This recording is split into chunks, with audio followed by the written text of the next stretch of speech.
Magic in the Classroom. On her first day at school, Emma wore a tutu, a red cape, and a pair of swim goggles that she kept over her eyes. Mr. Stevens said we were not under any circumstances allowed to make fun of her.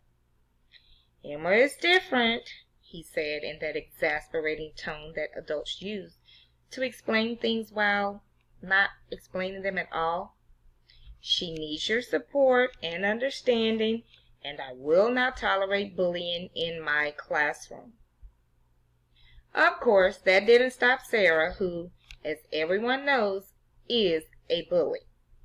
The other day, Sarah turned to me and said, "Oh, Samantha, you're the best writer in our class. I only wish I could write as well as you do." She smiled sweetly at Mr. Stevens, who just happened to be passing by with our homework assignment. As soon as he turned his back, though, she stuck her finger right between my ribs and wiggled it. "Teacher's pet," she said, and then she looked away, tossing her hair. I still have a bruise. So I wasn't surprised when Sarah offered to take Emma on a tour of the school. I was sure that this was phase 1 of her full-on attack against Emma and the bizarre outfit. Because Mr. Stevens is an adult and all adults think Sarah is perfect, he agreed. "Sarah, I think that's a wonderful idea. Very thoughtful of you." This was not a good sign. Sure, Emma seemed weird, but she certainly didn't deserve to be subjected to Sarah alone, one-on-one. And so I did something that will lead to one of the most fantastical, amazing experiences of my life. I raised my hand. "Mr. Stevens, would you mind if I went too? I'd love to get to know Emma better." Mr. Stevens smiled. "Of course, Samantha. I have such wonderful students." Sarah glowered at me, but I didn't care. "Come on, Emma, follow me," I said. Emma trailed behind me. "So, where are you from?" I asked her. "Here and there," she said. "What do you like to do for fun?" I asked. I was struggling to find conversation. "Magic," Emma replied. Jeez, I thought to myself, this was not going to be easy. "Magic?"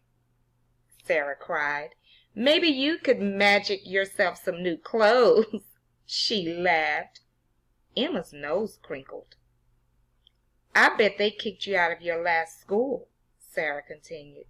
"I wouldn't be surprised if—" "Enough, Sarah," I said. Her high-pitched squealing was getting to me. And this is where things began to get strange, unbelievable, and downright magical. Emma began muttering something quickly.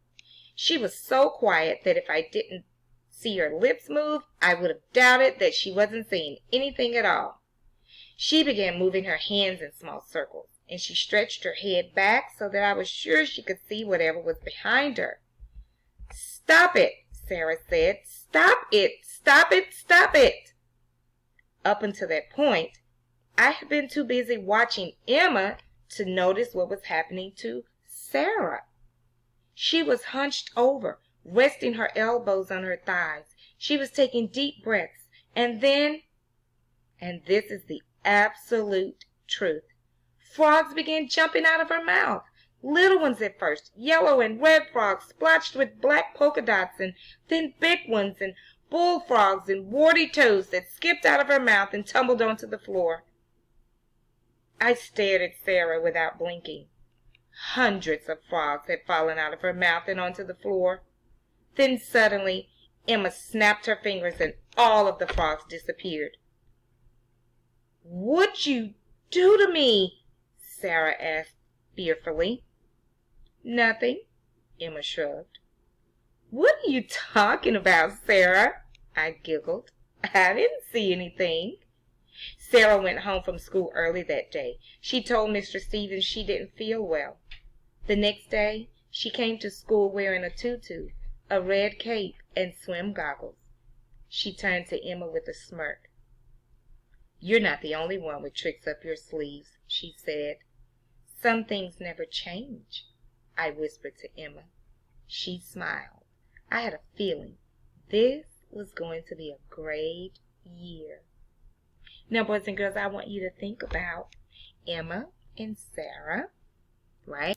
And think about what you learned about them as characters at the beginning of the story. And then I want you to ask yourself about the setting. Where are they?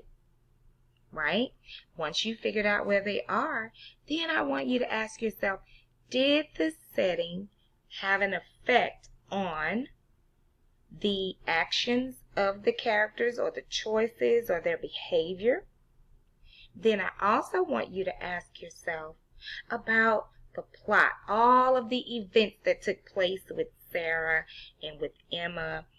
Did that have anything to do with either of the characters changing or developing by the end of the story?